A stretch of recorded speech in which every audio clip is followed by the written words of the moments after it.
Dia pikir masuk neraka ini barangkali masuk dalam lokap polis mengkali. Karena kesediakan tapau makan ayam 1 minggu 3 kali, tidak tahu lah sekarang nih tuan berapa kali sudah. Ya, kan kadang-kadang macam saya jumpa di KK lah, di lokap KK. Hari itu saya masuk juga situ untuk bagian sedikit kaunseling. Ada satu, dia bilang saya lebih suka berada di lokap tuan. Pasal apa? Ini kali ketiga dia masuk. Memang dia peminat sungguh masuk lokap. 3 kali sudah dia masuk. Saya bilang kenapa? Nah kau tahu lah, dia bilang kalau di luar itu susah saya mau makan ayam, dia bilang. Ayam pun mahal sekarang ini, dia bilang. Jadi bagus saya masuk di dalam lokap free. Saya pun garuk kepala, ada juga orang begini.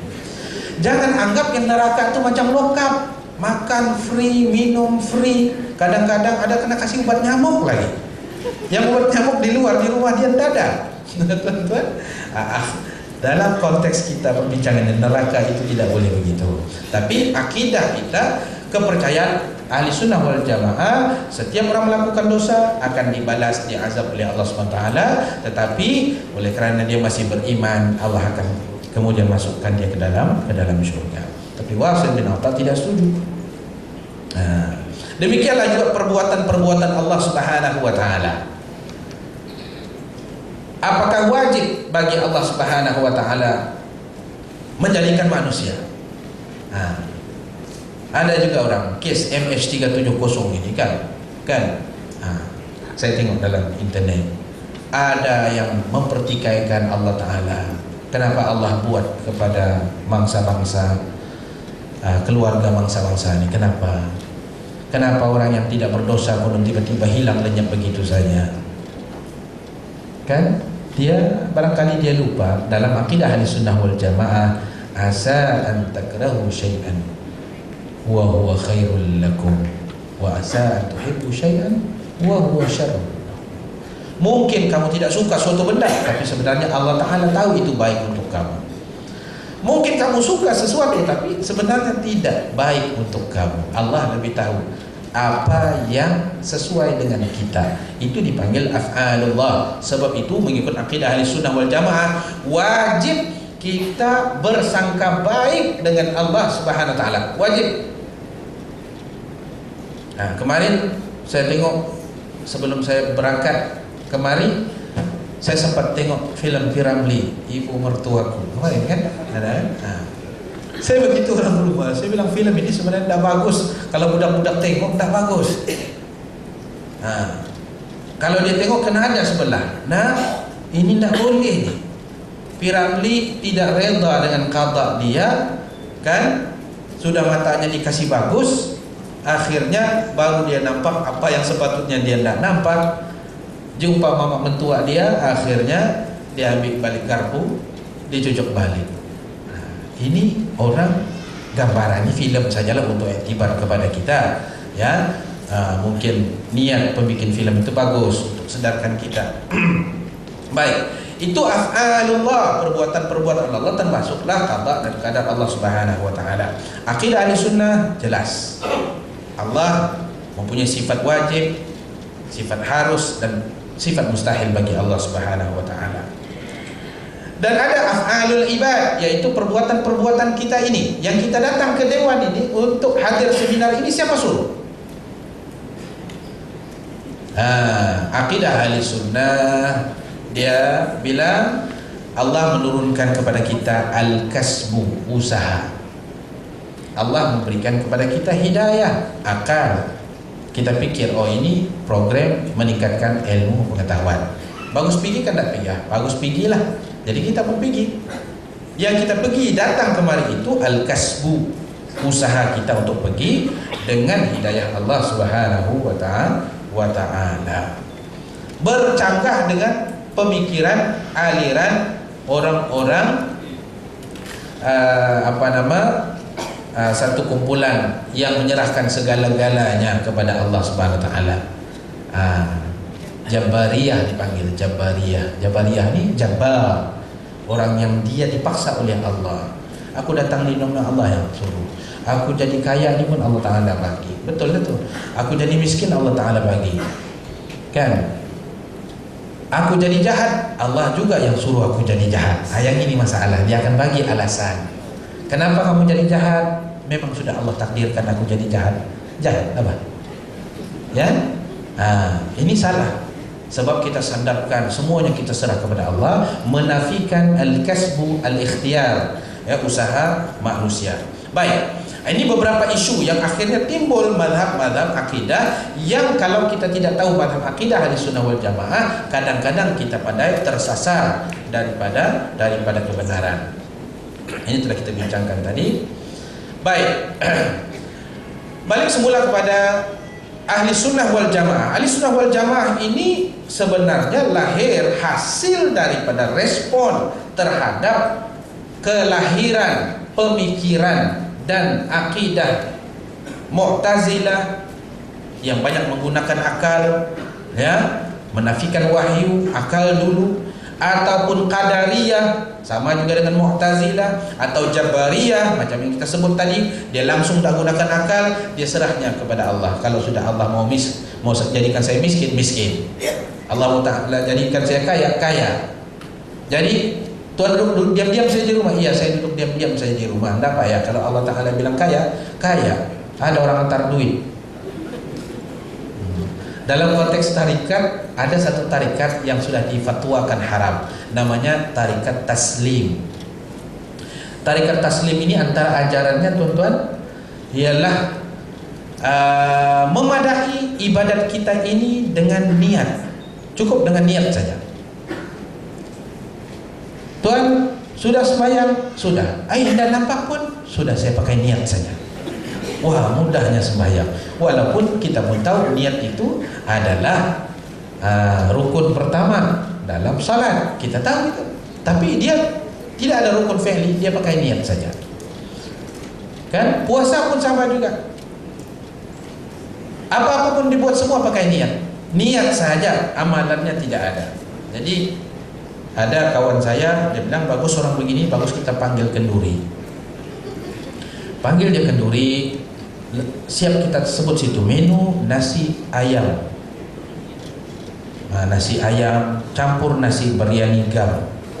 Oi, sedap. Ayam panggang yang sedap-sedap. Kita panggil datang ke rumah, mestilah dia prepare kan, dia nak makan daripada pagi. Pasal dia sudah target mau berhabis ni kali lah, dia bilang. Sampai di rumah, kawan saya bilang ni, kita panggil kawan-kawan yang lain, baca doa, tahlil ke apakah, lepas tahlil itu masing-masing sendawa.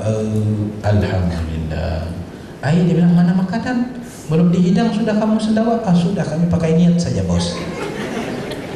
Tengok muka dia berubah kan tak? Apakah dia boleh kenyang dengan niat nawaitul akla lillahi ta'ala? Sahaja aku makan nasi biryani kerana Allah Ta'ala, pakai niat saja. Itu golongan Jabariyah. Dan yang paling dahsyat golongan Khawarij ini. Yang ini sejarah dia panjang ceritanya, tapi maknanya sejarahnya mereka oleh kerana berlaku masalah politik zaman Sayyidina Ali, zaman Muawiyah kan, akhirnya semua pun dia tak pakai. Semua pun dia tolak. Semua pun orang-orang ini menjadi kafir. Ini ideologi Khawarij. Semua pun dihukumkan kafir. Sayyidina Ali kafir, Muawiyah kafir, Abu Musa kafir, Amr bin al-As kafir. Semua ini kafir, wajib dibunuh. Ini ada kaitan dengan tuan-tuan yang beruniform, ya, ada kaitan dengan keselamatan negara. Asalnya dia pandangan akidah, tapi bila sampai ke tahap mengatakan orang lain kafir, wajib dibunuh, halal darah, maka ketika itulah dia sudah menjadi masalah keselamatan negara. Datuk Commissioner Police hari itu, Datuk Hamzah jemput saya untuk bagi ceramah mengenai Syiah di Ibu Pejabat Polis Kepayan kan. Jadi ada soalan, apakah gerakan Syiah ini memberikan ancaman terhadap negara? So far tidak ada bukti. Kita tidak jumpa senjata kan, M16 kah, Kalashnikov kah, bazooka kah, tidak ada kita jumpa. Atau apa? Tidak ada. Jadi macam mana boleh disabitkan menjejaskan keselamatan negara? Saya bilang memang tidak ada. kita jumpa benda-benda begitu. Tetapi kalau kita dapat yakini bahawasanya akidah mereka ini mengkafirkan ahli sunnah, bila mengkafirkan ahli sunnah, menghalalkan darah ahli sunnah, cukup, itu sudah ada potensi untuk membahayakan keselamatan negara. Baik, yang kita bincangkan tadi akidah ahli sunnah wal jamaah, sikit-sikit saya bagi tadi, ya, tokoh yang menjadi pelopor kepada gagasan manhaj aliran ini yaitu Abu Hasan bin Ismail al-Ash'ari, Abul Hasan al-Ash'ari, ya, ataupun kemudian dikenali sebagai al-Ash'ari atau Asy'ariyah. Pendukung-pendukung ini dipanggil Asy'ariyah.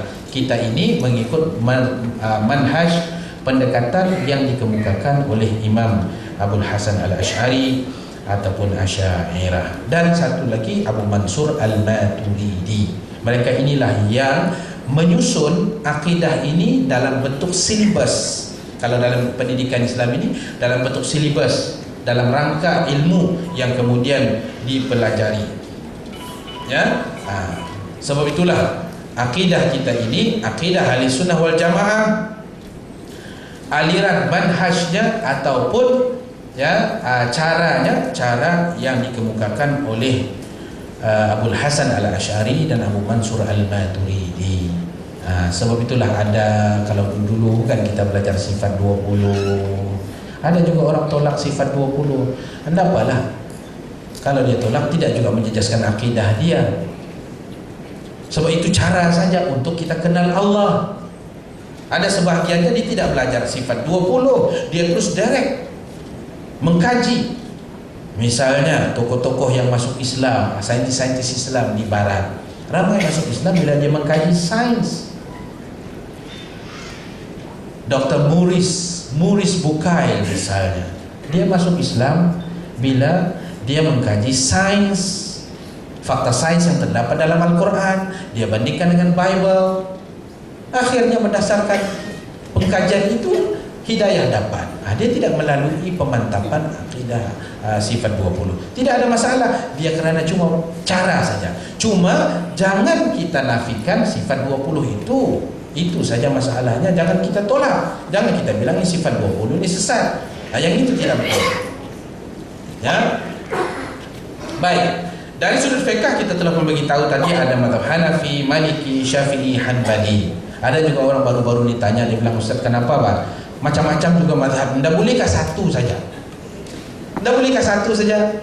Saya bilang boleh, tetapi manusia ini sedangkan gigi dia pun tidak sama rata. Gigi kita rata? Tidak rata, ada gigi tarik, ada gigi depan, ada gigi geraham. Itu gigi, jari kita pun tidak sama. Ada ibu jari, ada jari telunjuk, ada jari hantu, ada jari manis, ada jari kelingking. Tanya Allah, tidak bolehkah sama? Tidak boleh. Kerana Allah tahu setiap satu ada fungsi yang saling lengkap, melengkapkan antara satu sama lain. Antara satu sama lain. Samalah juga dengan masalah madhab ini. Madhab ini penafsiran terhadap suatu nas. Bagaimana imam-imam madhab ini menafsirkan mengikut ilmu masing-masing. Dan dia sebenarnya adalah pilihan kepada kita supaya Islam ini dapat kita laksanakan dengan sebaik-baiknya. Begitu. Di samping meraihkan pemikiran manusia. Ayat aula mastumun nisa, antara perkara yang boleh membatalkan wudu, bukan? Kamu lamastumun nisa, kamu menyentuh perempuan. Maksudnya boleh kahwin. Kan? Jadi lamastum ini ditafsirkan macam mana? Sentuh sekali macam mana? Mazhab Syafi'i bilang tersentuh, sengaja atau tidak sengaja, asal tersentuh batal. Tapi mazhab lain tidak. Sebab la masa itu ditafsirkan lebih daripada sentuhan, tapi bersentuh-sentuhan. La masa ala wazan fa'ala. Kan bersentuh-sentuhan barulah batal. Kalau tuan-tuan naik haji, masa tawaf itu kan, kalau mazhab Syafi'i memang susah. Tersentuh saja kita dengan perempuan batal. Jadi dulu mudzakarah haji dulu, saya ingat 10 tahun yang lepas, membenarkan kita talfiq dalam masa tawaf itu kepada madhab selain Syafi'i seperti Hanbali yang mengatakan tidak batal wudhu kalau bersentuh dengan perempuan. Kalau bersentuh, sebab disyaratkan batal kalau bersentuh-sentuhan, baru batal. Ataupun batal, setengah mata bilang batal kalau ada karen. Ada, asal ada karen batal. Tidak ada karen, tidak batal. Walaupun banyak kali sentuh. Kan malam tersentuh tidak ada apa-apa. Mungkin fuse dia sudah rosak kan, kita tidak tahu. Tapi tidak batal lah, mengikut mazhab Malik. Kan, tidak ada apa-apa. Dia batal bila ada karen saja. Masalah karen ini kita tidak tahu. Bukan macam Lampung. Nampak ada karen, marah dia kan. Karen manusia mana nampak tuan. Kita tidak nampak. Dia saja yang tahu. Baik, ini perbezaan mazhab fiqh ini sebenarnya adalah untuk memberikan pilihan dan kesenangan kepada kita. Sebab itulah zakat fitrah kita, fatwa kebangsaan dan fatwa negeri, ya, memakai bahawasanya boleh kita talfik kepada pandangan selain Syafi'i. Dinilaikan beras itu dengan duit. Alhamdulillah sudah 2 tahun kita bayar RM7. Kalau itu mazhab Syafi'i tidak sah. Zakat fitrah itu melainkan dengan beras atau dengan makanan asasi kita. Tapi kita ambil pandangan lain supaya lebih mudah, begitu. Ya, dan juga perkara-perkara lain. Jadi mazhab ini bukan sepatutnya bukan menjadi masalah, tetapi menjadi penyelesaian kepada masalah. Baik, yang kita sebut tadi kita ini bermazhab ahli sunnah wal jamaah. Jadi panggil ahli itu apa dia ahli sunnah? Ahli itu maksudnya member lah, kumpulan orangnya. Sunnah yaitu perkataan sunnah, yaitu orang yang menegakkan sunnah Nabi sallallahu alaihi wasallam ataupun orang yang menjalani syariatnya berasaskan kepada sunnah Rasul sallallahu alaihi wasallam.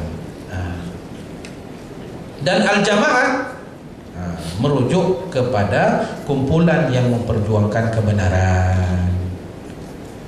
Kumpulan yang memperjuangkan kebenaran, walaupun adalah sedikit perbezaan pandangan. Apakah al-jamaah itu bermaksud majority, as-sawadul a'zam, ataupun kelompok kecil tetapi berdiri di atas dasar kebenaran. Baik. Jadi yang kita bilang kumpulan salafi dan khalafi, ya, ini semua masuk dalam kelompok ahli sunnah wal jamaah. Cuma nama tu kadang-kadang ada orang suka kan. Yang kita bincang takrif salafi ini bukan yang menamakan dirinya salafi sekarang, ini cerita dulu, ya, zaman Rasulullah sallallahu alaihi wasallam, selepas Rasulullah, yaitu generasi awal yang terdiri daripada para sahabat, tabi'in dan a'immatul huda. Ya, kata Ibnu Taimiyah 3 kurun yang pertama, artinya 300 tahun yang pertama ini dikatakan golongan salafi. Tapi ada juga pandangan, misalnya Syekh Mahmud Khafaji, dia bilang tidak, bukan 300 tahun pertama macam kata Ibnu Taimiyah. Tidak semestinya, dia bilang yang penting manhaj. Walaupun dia mungkin hidup 500 tahun selepas Rasulullah, tetapi manhaj, kaedah yang dia pakai itu sesuai dengan Al-Quran dan Sunnah, maka boleh juga dia termasuk dalam golongan salafi. Baik, bagaimana kelahiran yang dinamakan manhaj salafi ini, ya, yang asalnya lahir abad ke-7. Ini yang zaman kita ini kan, yang selalu orang mengatakan ini manhaj salafi kan. Dia mengikuti apa yang pernah di aliran pemikiran Ibnu Taimiyah, ya, rahimahullah, yang kemudian dikembangkan oleh Muhammad bin Abdul Wahhab, ya. Ini asas. Tujuan utamanya menyeru kembali kepada akidah salafus saleh, ya. Dan dari sudut sejarah lahirlah kumpulan yang dipanggil gerakan muwahhidun, yang ada setengah orang menamakan gerakan Wahabi, ya. Mereka sendiri tidak suka digelar Wahabi, tapi mereka lebih mengatakan mereka itu muwahhidun, artinya orang yang menegakkan tauhid, atau Muhammadiyah, atau orang yang menegakkan ajaran Nabi Muhammad SAW pada abad ke-18 di Jaziratul Arab. Ini kita ambil dulu latar belakang di mana gerakan ini misi utamanya adalah untuk menegakkan tauhid dan menghancurkan bid'ah. Di sinilah timbul isu bila dibawa kepada zaman ini, perjuangan menghancurkan bid'ah, menegakkan tauhid ini yang menimbulkan banyak masalah dalam masyarakat apabila mereka tidak menerima pandangan sebahagian besar ulama yang membolehkan atau membahagikan bid'ah itu kepada bid'ah dalalah dan bid'ah hasanah. Bid'ah ini artinya dari segi bahasa benda yang Rasulullah tak buat. Yang Rasulullah tak buat ini ada dua, satu hasanah, satu dalalah. Baik. Sementara selepas daripada golongan salaf yang kita bincangkan tadi, ada yang dipanggil Asy'ariyah, ini yang 3 abad selepas itu. Ini telah kita bincang. Baik. Ini yang saya sebutkan tadi, pengajian sifat 20 hanyalah perbezaan pendekatan dalam memahami sifat-sifat Allah Subhanahu Wa Taala. Sama pada pandangan saya lah, sama juga pembahagian tauhid kepada uluhiyah, rububiyah, asma wa sifat. Walaupun sebagian orang tidak setuju, tapi pada pandangan saya ini cuma pembahagian untuk supaya sampai kepada masyarakat cara untuk memahami sifat-sifat Allah Subhanahu wa Ta'ala. Kan? Itu dia. Itu saja. Tidak lebih daripada itu. Bukan maknanya bahawa kita mengakui ada orang-orang kafir ni ada tauhid. Bukan. Ya kena ada tiga, uluhiyah, rububiyah, asma wa sifat, barulah tauhid itu sempurna. Kalau tidak, dia tidak cukup syarat. Dan kita pun tahu masalah tauhid ini, masalah akidah, kurang satu dia jadi akidah itu tidak betul. Macam rukun iman, tuan-tuan, kita pun paham rukun iman 6 perkara. Kan? Kita tak boleh kata, aku percaya 5, aku percaya kira majoriti lah, sudah tu bagus. Sudah dia bilang, 1 saja pun tak percaya. Masih beriman lah? Tidak. Ya, iman, urusan akidah tidak begitu. Kalau rukun iman 6 perkara, kita tolak 1 yang kita tidak percaya. Maka jawapannya 6 minus 1 equal to 0. Bukan 6 tolak 1 jadi 5. Okey lah, masih 5 lagi, okey lah. Tidak. Sifir akidah mesti 100% kita percaya. 1 kita tidak percaya, rusak semua. Katalah dalam akidah rukun iman kita tu kan, wajib percaya kepada rasul-rasul. Kan? Yang wajib 25 orang rasul yang disebut Quran itu wajib kita percaya mereka adalah utusan Allah Subhanahu Wa Taala. Tiba-tiba kita bilang, memang aku percaya semua. Jangan bilang yang 20 yang disebut dalam Quran, tapi semua yang tidak disebut pun aku percaya, melainkan 1, yaitulah Jesus Christ, Nabi Isa. Aku tak percaya dia bukan nabi dan bukan rasul. Sekaligus runtuh iman kita. Walaupun 1 saja kita tidak percaya. Tadi ada sahabat kita tanya saya, bagus juga untuk kita kongsi. Saya pun baru terfikir. Dia bilang macam mana ada satu pendekatan dakwah dalam YouTube. Saya pun pernah tengok itu. Saya ingat di Filipina, satu kumpulan Islam, dia orang berdakwah di jalanan, ya, street dakwah, dengan memakai baju t-shirt lepas tu tanda love Jesus. Dia orang Islam, dia tulis I love Jesus. Kan, lepas tu dia berdakwah, dia panggil orang dalam orang Kristian tu kan, dia panggil sini kan, lepas tu do you know Jesus Christ, yes I know, macam-macam lah. Lepas tu akhirnya ramai yang masuk Islam hanya kerana berdakwah begitu. Tapi boleh ke tak kita sebut I love Jesus? Jawapan dia harus boleh, tapi mengikut keadaan setempat. Ini yang kita panggil uruf al-uruf muhakkamah. Kita tengok, kalau di sini mungkin menimbulkan kekeliruan, sebab perkataan Jesus Christ itu lebih merujuk kepada penggunaan orang bukan Islam. Kita biasa menggunakan Isa, Nabi Isa alaihi salam. Tapi di sana untuk tujuan dakwah di Filipina, saya tak pasti di Manila kah, di Kota Batu kah, di Manila, tapi dia orang gunakan itu untuk menarik orang bukan Islam masuk kepada Islam. Jadi dia depends on keadaan setempat. Baik, maknanya saya mau terangkan mengenai cara sebenarnya. Sama lah juga dengan sifat 20 ini. Imam Abdul Hasan Al-Asy'ari, Mansur Al-Maturidi menggunakan kaedah ini untuk memberikan kefahaman tentang sifat-sifat Allah yang maha sempurna. Itu saja. Supaya akhirnya selepas mengaji sifat 20 ini, dia yakin Allah itu maha sempurna. Allah itu tidak mungkin macam sekarang kan, bila ada orang mau pinjam kalimah Allah, supaya sharing is caring, dia bilang. Kita kongsi-kongsi bah, kan, boleh bah kami pakai, dia bilang. Lepas tu ada pula menteri bilang, boleh bah, dia bilang orang Sabah. Bila masa pula boleh? Fatwa kita jelas tidak bagi. Kan? Sebab apa kita tidak bagi? Sebab bila kita bagi, pemahaman dia terhadap Allah itu berbeza daripada konsep Islam yang sebenar. Kalau kita bagi, coba tonton bayangkan. Mungkin di luar sana atau di mana-mana kan ada sekarang ini bergantungan itu. Kan? Ada di atas palang contohnya ini. Setuju kita kalau diletak di atas dia, di atas kepala itu Allah. This is Allah. Inilah Allah.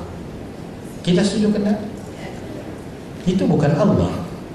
Kalau kita kata itu Allah, maknanya kita setuju Allah itu pandai mati. Mati dibunuh secara sadis, disalib lagi. Oh ini toh? Allah begitu kan itu? Tidak. Allah itu wal hayyul qayyum. Dia maha hidup, maha berdiri sendiri, tidak perlu kepada orang lain. Kan? La ta'khudhuhu sinatun wala naum. Tidak pandai tua, tidak pandai tidur, tidak pandai ngantuk. Macam kita sini kan ngantuk. Allah pandai ngantuk, Allah tak pandai ngantuk. Itu maksudnya. Sebab itu kita tidak boleh kasih pinjam dia orang. Kalau kasih pinjam rusak kita. Kan rusak kalimah Allah. Sedangkan kalimah Allah dalam Quran ke dalam ayat jatuh ke lantai pun, Al-Quran kita ambil balik, kita cium dengan niat menghormati, memuliakan Quran. Allah. Kalau di kampung-kampung dulu siap tulak bala lagi, dapat kita makan free. Al-Quran dia terjatuh, ya. Niatnya dapatlah kalau dia niat untuk menghormati, kan, ta'zim Al-Quran sebagai kitab suci, tidak ada masalah apa-apa. Baik, isu yang lain yang berat sedikit yang menyebabkan ramai mengantuk ini, antara percekcokan itu, perbahasan itu, ialah masalah istiwa Allah, yaitu berasaskan kepada ayat Quran sendiri. Ar-Rahman wa 'alal 'arsy istawa, bahawa Ar-Rahman, Tuhan yang Maha Rahman itu bersemayam di atas arasy. Itu terjemahan. Ini timbul percekcokan terutama di antara golongan yang menamakan diri mereka Salafi dengan golongan yang lain, kan. Apakah maksud bersemayam itu duduk macam raja-raja duduk? Apakah singgasana aras Tuhan itu macam barangkali kursi tapi besar daripada ini, maka Allah duduk di atasnya sama seperti mana kita duduk? Ini perbincangan ilmiah yang menyebabkan perbezaan ini menjadikan umat Islam kadang-kadang berbalah dan berbeza antara satu sama lain. Ya. Jadi pada kita akidah Ahlus Sunnah wal Jamaah, memang Allah Ta'ala itu bersemayam istiwa, tapi kita tidak tahu. Ya, ada dua, satu tafwid, yang kedua ialah takwil. Ini pendekatan Ahli Sunnah wal Jamaah. Sebahagian ulama mengatakan tafwid, serahkan kepada Allah. Hakikatnya kita tidak tahu macam mana dia bersemayam di atas arasy. Jangan kita cuba bayangkan dia ini macam raja-raja, macam bersemayam di atas singgasana raja, sultan. Tidak. kita serahkan kepada Allah. Tak payah tanya-tanya. Ya, tidak payah tanya-tanya. Satu lagi kita takwil. Ini yang sebagian ulama mutakhirin mentakwilkan. Istiwa itu takwilannya apa? Yadullah fauqa aidihim, tangan Allah di atas tangan-tangan mereka. Apakah tangan Allah ada tangan macam kita ini, ada jari, ada kuku? Ya, maka ditakwilkan yadullah maksudnya ialah kekuasaan Allah. Wakul ada satu ayat yang lain kan, setiap setiap sesuatu itu dia akan hancur musnah. Wa yabqa wajhu rabbika dzul jalali wal ikram, yang kekal ialah wajah Tuhanmu yang memiliki al-jalal, ya, kemuliaan, wal ikram, kehebatan. Jadi wajah itu, apakah Allah ada wajah? Maka sebagian ulama mentakwilkan yang kekal ialah kekuasaan Allah, kan? Baik. Makanya untuk kita tengok beberapa ciri-ciri penting secara ringkas ini. Sudah hampir ada 10 minit lagi.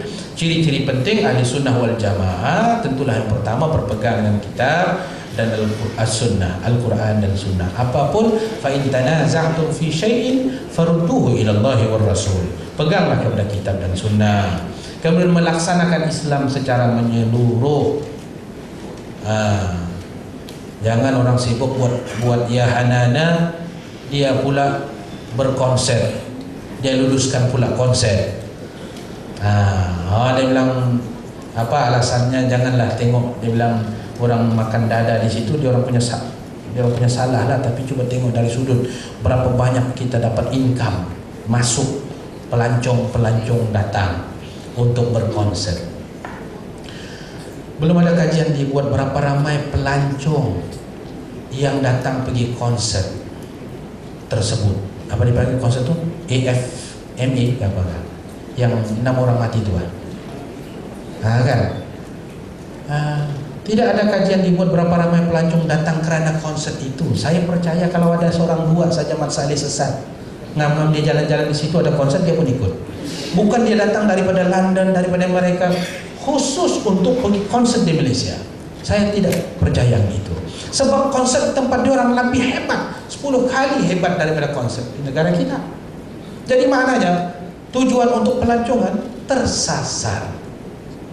Akhirnya bukan pelancong yang kita dapat, tapi pelencong. Yang melencong ni siapa? Anak-anak kita. Ada 2 orang anak universiti kita. Allahu Akbar. Ya, hari itu saya dapat bersembang dengan salah satu saudara dia tu, dia pun tak tahu budak ini ikut konsert ini, mungkin dia ikut saja.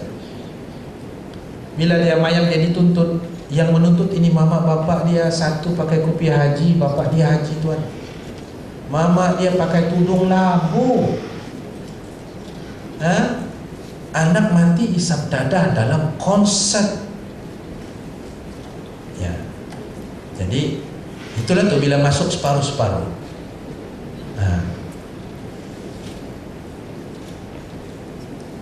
Baik, lain-lain al-ittiba, ya, mengikut apa yang disuruh oleh Allah dan Rasul. Al-iqtida, ya, tidak menentang apa-apa yang disuruh oleh Rasul, ya, oleh Allah dan Rasul. At-tawassut, bersederhana, sederhana dalam sikap dan pendirian. Tidak terlampau keras, sikit-sikit mau kafirkan orang, sikit-sikit membid'ahkan orang. Bila bid'ah masuk neraka semua, kan? Habis kita mau panggil orang masuk Islam banyak-banyak nih, yang dia pula kasih kafir semua. Susah kita ini. Patut kita berdakwah, masukkan Islam ramai-ramai kan. Bayangkan di Sabah ini yang jadi kontroversi statement saya dulu. Tahun 70-an rakyat Sabah 37% saja Islam. Pada tahun statistik bancian tahun 2010,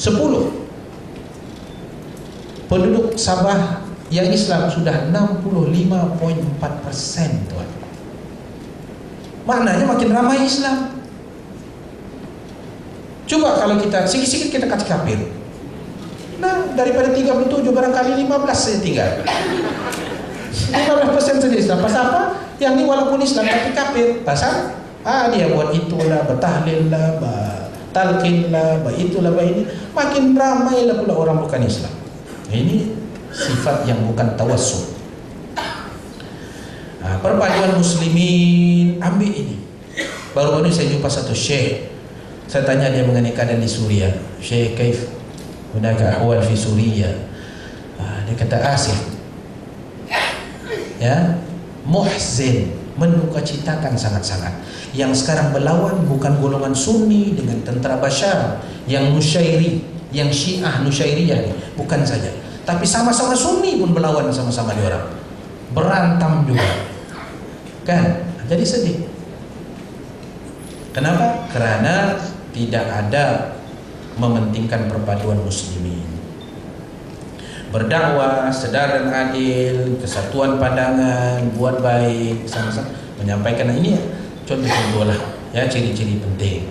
Yang terakhir mungkin dalam masa 5-6 menit ini tuan-tuan, ya, ancaman terhadap akidah umat ini, ya. Yang ini kita takut beberapa perkara yang menjadi ancaman kepada rakyat Islam di Malaysia. Pluralisme, komunisme, Syiah, kan? Yang itu sebelah kanan itu, ya. Mudah-mudahan tidak seperti yang mana kita harapkan. Sebelah sana kita banyak lagi ancaman missionaries, lain lagi geng-geng yang ini, geng-geng komando nih. Orang Islam ni semua nih. Yang komando bukan orang semua, tapi ramai orang Islam yang menjadi ancaman akidah dan syariah. Komando ni apa dia? Coalition of Malaysian NGO, kan, persekutuan atau gabungan NGO Malaysia. Apa yang dia mau buat? Komando ini buat report ke PBB, menekan PBB supaya Malaysia memberikan kelapangan dalam beberapa isu yang dianggap isu-isu hak-hak asasi manusia. Yang inilah ahli-ahli komando ini. Ya, ada Ambiga, Sri Nabasan, ada Primesh Chandran, ada Yung Kin Yin, Cynthia Gabriel, Aru Chilban, Irene Fernandez, Marina Mahathir, Sonia Randawa, Puak Kiasung, dan lain-lain. Ya, apa yang diorang minta? Ini tuan-tuan, ini yang menjadikan kita, orang Semenanjung bilang seriau, kembang bulu enak, dia jadi seriau, kita jadi ya, diorang minta atas nama kebebasan, hak-hak asasi, benarkan murtad, hapuskan hak istimewa orang Melayu kerana tidak adil kepada bangsa lain, termasuk tutup UiTM. UiTM ni hanya Bumi Putra saja, China, India tidak boleh masuk. Benarkan kristianisasi dan Syiah, sebab kalau kita larang, ini tandanya kita tidak adil. Benarkan semua. Hapuskan hukuman syariah yang ada sekarang ni. Walaupun hukuman syariah yang kita ada ini pun dalam konteks kekeluargaan saja yang kita ada ni kan, bukan hudud macam Brunei sedang laksanakan sekarang. Ya, kita belum sampai dan tidak berani pun buat sampai ke hari ini. Itu pun yang ada sekarang ini, hukum-hukum yang dijatuhkan oleh hakim di mahkamah syariah tidak mau. Mahkamah syariah hapuskan, bubarkan mahkamah syariah, dan membenarkan yang sebelah sana perlakuan seks songsang, LGBT, benarkan semua. Ada satu lagi dia bilang bestiality, itu pun termasuk juga. Bestiality ini maknanya sudah kepuasan sama manusia sama kambing. Ini pun dia orang mau supaya dibenarkan. Ya, di Parlimen UK sudah dibawa nih tuan-tuan, supaya tidak dianggap jenayah buat sama kambing sama sapi. Sekarang ini kambing sama sapi pun takut sudah jadi manusia. Ya, dahsyatnya manusia ini.